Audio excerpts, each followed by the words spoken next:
Good evening, my audience. My name is Paul, and this is my best friend Andy, who now actually has a YouTube channel of his own called engineer4God. I really hope you'll check out his channel after this. He's been working on a Dante's Inferno compilation of videos lately, and they're based on an album Tangerine Dream makes, so I'm sure you could check that out. Anyway, enough boring introductions. Time to get to the real meat of this. So today we're going to do another video game review, but because my rule on this channel is I only review games that I've beaten, I decided to have a guest to review a game that he has beaten, and I've only played the first couple of hours of it. So we're going to review Metroid Other M for the Wii, pretty much universally panned by critics and fans alike as the worst Metroid game ever, and a disgrace to the series. Andy, do you really think the game's that bad, or are the critics just exaggerating, as always? Well, I mean, it could be that bad. It really depends upon. I mean, I've never played any other Metroid games, so I don't really have anything to compare it to. That's pretty much the reason why I wouldn't have much of a problem with it. But if I played the other games, I might see, oh yeah, that game is pretty horrible. I mean, I played the first couple of minutes of Other M, and I found it fun, but I also found, I could see why people might have gotten annoyed with it. Because, for one, they refused to give you the option to play with a nunchuck. Did that ever cause any problems for you? Like, having to stand still just to aim and shoot instead of, running around and shooting? Um, yeah, I guess that did have issues where it's like an enemy is attacking you and you have to stand still and point the remote at the screen to shoot. Yeah. It can be annoying because it's like you're being killed. I I can't even run away when I'm gonna shoot them. Yeah, it's like, when I'm in the presence of an enemy in general, I want to be able to kind of like the Z targeting in Zelda, where I can strafe around them. Yeah. So a brief summary of Other M based on what I've played. It's basically a 2.5D Metroid, as I've heard it described, where part of the time you're doing this side-scrolling movement, and occasionally you move in 3 dimensions, and then when you want to shoot in first person, you switch the Wii remote from sideways to pointing at the screen. And personally, I really liked the movement controls even without the nunchuck. Wouldn't you say that overall the control pad on the Wii remote worked pretty well when you were just moving sideways? Yeah, and I mean, it. I'd say it was more 3D than side-scrolling, but You there's a you few. would say that it was mostly 3D realming like Super Mario 64? Yeah, I'd say that. Interesting. Because I only played most of the early games where you'd be going down a hallway and the game, I don't know why others games don't do this. You would be going at an angle and you wouldn't have to move the control pad at an angle. You'd simply have to just push it to the right and Samus would automatically know which way to go. I thought that was pretty Yeah, cool. I mean, there is a lot of that too. I mean, I guess there's a lot of narrow hallways in the like space station kind of thing. So overall, how would you describe the combat? Because Metroid games are known for being a mixture of both adventure and exploration. So how would you say the game balances that out? Well, yeah, I mean, you learn like the new moves. Although I think the thing with that game is that, um, that annoys fans is that these are like old moves from the old games, and you have to remember how to use them before you're allowed to use them. I think that's what I've heard as a Yeah. complaint about that. But of course, for me, it was just like getting a new move, so I was like perfectly fine with it. But I mean, it makes sense in context with the storyline, because, what's his name? Adam. oh, Adam, well, he orders Samus to only use certain moves, or like so Samus can't use a move unless she's authorized to use it. And so Sam is not wanting to disobey Commander. She'll be like, yes, sir. Which, isn't that kind of a thing that he'll say, no objections, lady, and then she'll go, psh, a lot? So, what about backtracking? I know Metroid games are infamous for once you get a new move, you go back and discover a new kind of secret with it. Did the game do a good job of backtracking, or did you feel it was mostly unnecessary? Well, I mean, for the most part, it was unnecessary, but like this for the secret ending, that was kind of cool. Okay, would you say the secret ending was worth getting Um, without spoiling it to the audience? yeah, I'd say it's worth getting. Cool. Now, there is one really cool special feature that you can get after you beat the game, which is to turn the entire game into a movie. Because this game is really, really story heavy. And even just from the little bit that I played, this game has absolutely stunning cinematics, but they were hampered with absolutely horrendous voice acting, especially Samus. Wouldn't you agree, Andy? Um, I don't know. I mean, your voice sounded alright to me. So you didn't have a problem with Samus being like, and so we moved on to the other system, and I heard a distress call. I wondered what that call might be. Something like that. I didn't really notice, to be honest. So you I didn't mean, think the voice acting was spectacular, but you didn't think it was terrible either. no. What did you think of the cinematics? Do you think they did a good job of conveying the story? Yeah, I think they did. Did you think they were beautiful? Um, yeah, I guess. Yeah, they seemed pretty good. That's good. What about the boss fights? What were your opinion on the boss fights? Well, I think they were mostly good, but I mean, there was some annoying, repetitive ones. But um, of course, the toughest battle in the game, um, that battle was like, oh man, like how are you supposed to beat this? Now I heard that there are different difficulty levels in the game. So, does the difficulty really make a difference to the game? I only tried normal, so I didn't. Oh, okay. So, but would you say that normal was hard enough, or did you find the game more on the easy I curve? think it was hard enough. So you don't think it was like a cakewalk at all? No, I don't.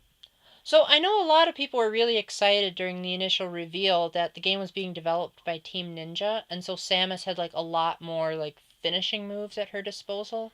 So a couple that I saw were like you can press the control pad in time to make Samus like flip out of the way of an enemy, or like when she's about to finish off an enemy, she can like jump on their back and like just shoot them. What did you think of those? Do you think they were forced or did they feel natural? I don't really remember that aspect, to be honest. Did you like ever find yourself being super thrilled that you could like dodge an enemy attack by pressing the button at the right time, That was cool. Yeah. but you don't find it was overly noticeable? No. What would you say stood out the most when you were playing the game, coming from a first timer's perspective? Well, I mean, it was just cool exploring, and there being the different like zones, like the cold one, the hot one, and the plant one, and there was the storyline. I mean, like the mystery behind it, and learning about Samus's past. It's kind of cool.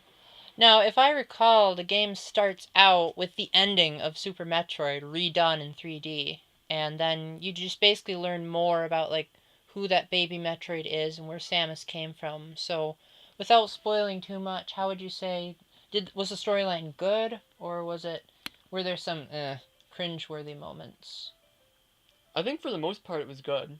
Would you say that if, say, the people watching this thought the story is good enough but didn't want to get the game, would you say to just do like a let's play of the Metroid Other M the movie? Would you say that that would be worth it? To watch that? Yeah, to just like sit back, get some popcorn, and be like, okay, let's watch Metroid Other M. Because that's what you and I Yeah, I wanted to mean, do for a while. yeah, I mean, sure. I mean that was kind of cool. Did you ever watch it yourself? I think I might have.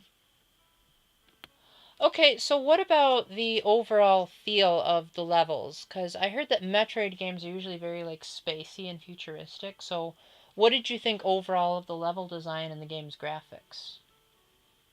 Well, I thought the game's graphics were pretty good. Um, Was it for a Wii title, or did you simply think they were good? um, I think just pretty good. Okay, what I about mean, the level design? Do you think they did a good job, or were there some parts of the level where like things got blended in with the background, or you found yourself confused because the graphics didn't give you enough indication? well, I didn't think there was any problems like about with the graphics. I think it was just some areas are just kind of, I mean, it's just like a puzzle kind of thing. You're just like, okay, so why can't I get in here? Or stuff like that, or like going backtrack. Oh, what did I miss? Some of Yeah. that kind of stuff. But Did the game do a good job of giving you hints if you were stuck? Like, what even was the hint system for that matter? I don't even remember there being a hint Because in system. the Metroid Prime games, you could, like, scan various Oh objects. well, you can always scan, but that's like just a part of the game where it's just you scan to see if you can find anything that's hidden, and use it, but um, it's not a function that helps you gives you hints or anything. Okay, so would you say that, do you think overall the controls worked well with minimal usage of motion control, or do you think, like, if Nintendo had gone the extra mile with taking advantage of the Wii remote, do you think that would have made the game better? I think the controls were pretty good for the most part. The only thing that I didn't like was that you have to point the Wii remote at the screen to fire. So you're not Um, a huge fan of first-person shooters? well, I mean, it's just that the sensor bar, like, sometimes it's like, oh no, I'm not lining it up with the screen right. It can get frustrating because it's like I just want to aim the right way, and it's not perfect, and I might die because I'm trying to aim, and then Yeah, I remember that happening to me when I first played it. It would always say like, make sure you're pointing the Wii remote at the screen, and I'm like, I am pointing the Wii remote at the screen. What the heck? And I don't recall having that problem with too many other Wii games. So maybe it was just your TV. Because perhaps. your Wii remote, you have to hold like this just to point it forward, and I always found that kind of weird because that never happened on my TV. So maybe if I ever played it at my place. The reason why he played it is because my Wii couldn't register it because it was a dual layered disc, and apparently his Wii could read it just fine. So he ended up beating it for me, and now he's here to give the review. So overall, looking at the game in its entirety, as much as you can remember, because I know it's been a while, would you say that it's worth re-getting if you can find it on sale? Because I'm pretty sure it's not on the eShop yet.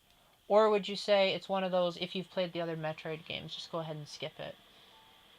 Well, I can't really say like the answer to that question. I mean, if you're a newcomer, I would say it would probably be a good, fun game. If you're if you're a returning fan, I don't know. Maybe you won't want to get it based on the other games. I don't know. So what about, let's briefly talk on this, because this is a Catholic channel after all. In the story, with as little spoilers as possible, silly me, would you say there were any, like, moral undertones in the story that you might want to point out to the audience? Well, probably just the sanctity of life. I guess that The would be. sanctity of life, like the fact that Samus protected the baby Metroid. Yeah, stuff like that. I mean, I guess it's there are other life issues that come up as well, and yeah, I guess it just kind of explores that, and like if like there's guilt involved and stuff like that. Yeah, I also really liked from the little bit that I played the emphasis on sacrifice and recognizing each person's place as their role. Like for instance, Samus, she always recognized Adam's authority and didn't try to challenge it or question it. At least in the little bit I played.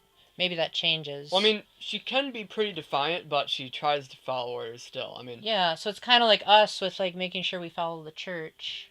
it's like she does a lot of times. She's like, "Oh, why do I have to follow this?" But she does anyways. But in her terrible voice, it would be like, "Why do I have to follow this? This is such a lousy law." And then, of course, when they replayed the ending of Super Metroid, it was just a baby Metroid, and yet it was willing to sacrifice its life for Samus when Mother Brain tried to attack her. Wouldn't you say that was pretty beautiful? Like, Samus didn't even ask the baby for help, and it was just like, "Mommy!" and then jumped in the way to save her. Yeah. That's a good example of protecting as well, sacrificial love. So overall, would you say the game has a good moral story, or did the morals feel forced into the narrative? Um, I don't think they felt forced. I mean, So you think it's a good moral story regardless? Like, even if you're not Catholic, do you think people would find a lot to like from a morality standpoint? yeah, pretty much. I mean, just yeah, overall. Okay, cool. Well, I think that about wraps it up. So overall, Andy's opinion is yay if you haven't played the other Metroids, but definitely check out the other games in the series first before you try this one out because you might be in for a vastly superior experience. So thank you very much for watching our joint review. Hopefully we'll get around to reviewing some of the older games because Andy's way more of a fan of those than I am. And until my next video, keep the faith, stay epic, God bless, and also make sure to subscribe to him, because the poor guy needs more recognition for his amazing videos. Do you have a closing, like, statement you want to give to the audience that's catchy, like what I just did? Um, not really. I don't really have anything catchy. Okay, in that case, catch y'all on the flip side. Bye.